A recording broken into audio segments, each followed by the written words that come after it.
రాముని యొక్క రామసేతును గురించి తెలుసుకునే ప్రయత్నం చేద్దాం. సీతారాముడు మరి ద్వాపర యుగంలో నిర్మించినటువంటి రామసేతు నిజంగా ఉందా? ప్రశ్నార్థకం. మరి లేదా? మరొక ప్రశ్నార్థకం. ఈ విధంగా చూసుకున్నట్టయితే మనం ఈ దృశ్యాలను అనేకమైన కోణాల్లో ఆలోచించి మనం మన ప్రయాణాన్ని అచంచల దీక్షతో శ్రీరామునిపై భక్తి ఉంచి మనం బయలుదేరదాం. అదిగో రామయ్య బాణాను ఎక్కుపెట్టి రామసేతుకై రఘువంశ సంభూతుడు శ్రీరామచంద్రుడు ధర్మానికి రారాజు మర్యాదా పురుషోత్తముడు నిలువెత్తు నిదర్శనం. ఇక్కడ కనిపిస్తున్న సముద్రంలో అలలలు ఇది ధనుష్కోటి. ఇక్కడ కనిపిస్తున్న ప్రాంతం అంతా ధనుష్కోటి. ఇక్కడ నుంచి 125 కిలోమీటర్ల దూరంలో మనకు శ్రీలంక ఉంటుంది. ఇది శ్రీరాముని యొక్క పాదముద్ర. అది ఎలాగో మీకు ముందు నేను చెప్తాను, శ్రద్ధగా వినండి. మనము ఒక హిందూ మహాసముద్రంలో ప్రయాణం చేస్తూ ఆ యొక్క శ్రీరామ చంద్రమూర్తి యొక్క అవశేషాలను, సముద్ర అందాలను వీక్షిస్తూ వెళ్దాము. మరి అక్కడ కనిపిస్తున్న దృశ్యాన్ని చూడండి. ఆకాశము భూమి ఒకేలా అత్తుకున్నట్టుగా ఉంటుంది. ఇదిగో 1300 కిలోమీటర్లు వచ్చిన తర్వాత ఇక్కడ రామపాదం అనేది కనిపిస్తుంది. ఇంతవరకు ఇక్కడ ఎవ్వరు జలచరులు, ఆ చేపలు పట్టేవారు కానీ, ఇంకా మత్స్యకారులు కానీ, యాత్రికులు కానీ ఎవ్వరు ఇంతవరకు అయితే ఇక్కడి వరకు రాలేదు. కేవలం శాస్త్ర సాంకేతికత పరిశోధన ఆర్కియాలజిస్ట్ ఎవరైతే ఉన్నారో వాళ్ళు శ్రీరామసేతు గురించి పరిశోధించడానికి పోయారు. శ్రీరాముడి పాదముద్ర, రామసేతులో కొత్త అవశేషాలు, ఇక్కడనే రాముని అవశేషం ఉన్నట్టు మన యొక్క టీం అయితే గుర్తించడం జరిగింది. భారతదేశానికి దక్షిణాన ధనుష్కోడి అనేటటువంటి ప్రాంతం ఉంది. ఆ ప్రాంతంలో మరి పడవ ద్వారా ప్రయాణించి అనేకమైనటువంటి కష్టాలను, ఒడిదుడుకులను ఎదుర్కొంటూ సముద్రంలో చూడండి, సముద్రం లంకకు కొద్ది దూరంలోనే ఉంది శ్రీలంక. ఇక్కడ చాలా దీవులు ఉన్నాయి. మనం ఫస్ట్ కొన్ని దీవులనైతే సందర్శించుకుందాం.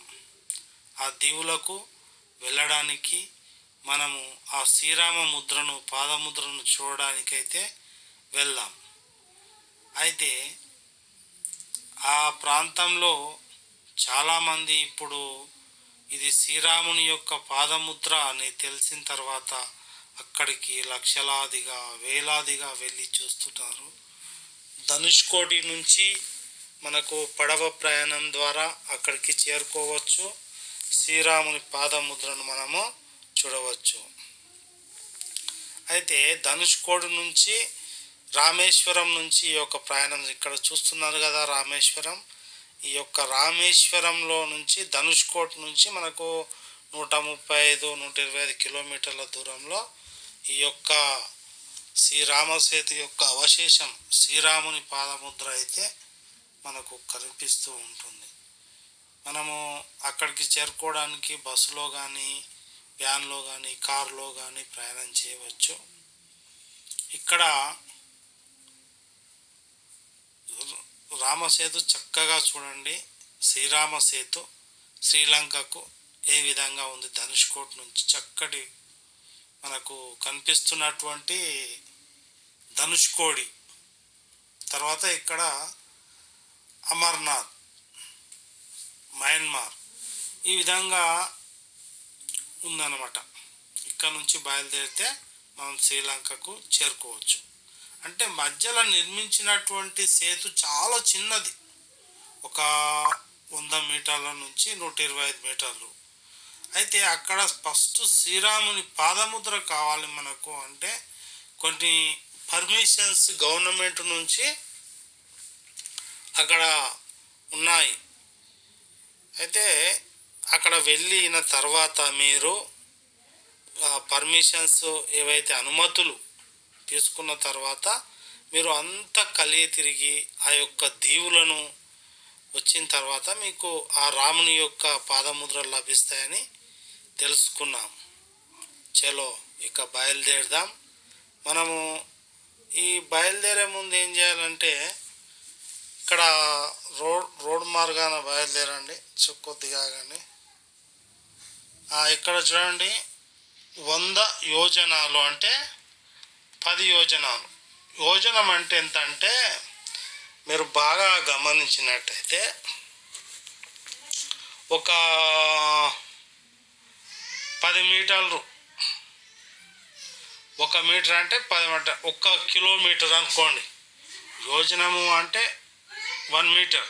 అప్పటి కాలంలో మనకు ఇట్లా యోజనాలతో సరిపోల్చి చెప్పేవారు అంటూ. ఆ విధంగా నలసేతు, ఇక్కడ చూడండి రామపాదం ఇప్పటికీ ఉంది. అది మనము ఈ యొక్క ఇక్కడ కొన్ని విగ్రహాలు కూడా కనిపిస్తున్నాయి. మన చరిత్ర, మన యొక్క పూర్వ వైభవం చూసుకోవడానికి ఇక్కడ ఒక దేవాలయాలు కూడా ఉన్నాయి. చాలా దీవులు ఉన్నాయి అక్కడ.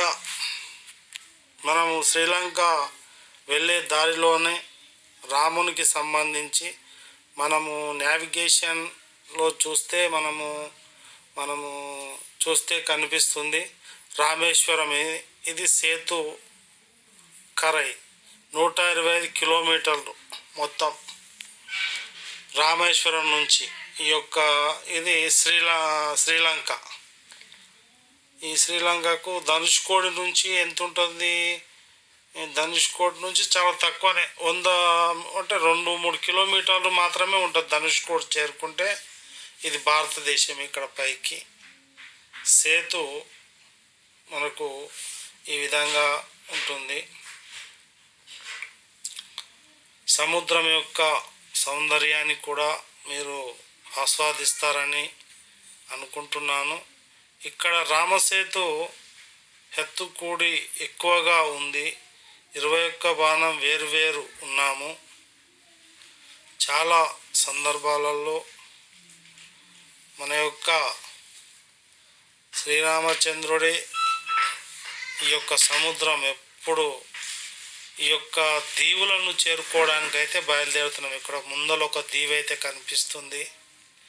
ఇక్కడ చూడండి చాలా దీవులలో అక్కడ ఎవరు మనుషులు చాలా తక్కువగా వెళ్ళే ప్రాంతాలు ఇవి. అయితే లాస్ట్కు ఒక దీవి మాత్రం మాకు ఏం చేసిందంటే ఈ యొక్క గొప్పనైనటువంటి శ్రీరాముని ఈ యొక్క అద్భుతమైన రామ పాదుకను చూసే అదృష్టం ఈ శ్రీరామ దృశ్యం. మన కానవాలు ఎప్పటిది అంటే 36,000 సంవత్సరాల క్రితం ఏర్పడిన ఒక చిన్న దీవి పైన ఆ పాదముద్ర ఉన్నట్లు ఆర్కియాలజిస్టులు గుర్తించారు. కానీ ఇది సైంటిస్టులు అయినటువంటి ఆర్కియాలజిస్టులు అంతగా దీన్ని పరిగణలోకి తీసుకోవడం లేదు. కానీ మన యొక్క నమ్మకాలు అవన్నిటినీ బేస్ చేసుకొని ఏమో చూద్దాం, మళ్ళీ ప్రయత్నిద్దాం అని యాత్ర అయితే ఆర్కియాలజిస్టు అనుమతులు తీసుకొని ఒక బోర్డు తీసుకొని ఆ కోట సమీపం మీద అక్కడ బోట్లో కూర్చొని అక్కడ సేద తీరుతూ మరి కనిపించే దీవులను చూస్తూ ముందుకైతే బయలుదేరుతున్నారు. ఈ బయలుదేరిన దృశ్యాలు శ్రీరామసేతుకు బయలుదేరే చోట అనేక ప్రాంతాలు కూడా సందర్శించడానికి ఎన్నో కష్టాలు పడుతూ ఇక్కడ ముందరకు అయితే దీవి కనిపిస్తుంది. మరి ఆ దీవి ఈ ఐలాండ్లు అంటారు వీటిని, చిన్న చిన్న ద్వీపాలు. ఇక్కడ భారత్ యొక్క పర్మిషన్ తీసుకొని బోట్లలో మనం అక్కడికి వెళ్ళి చూడడానికి అనుమతులు అయితే ఉంటాయి. సొంతంగా వెళ్ళడానికి దీవులోకి అయితే అనుమతులు లభించవు.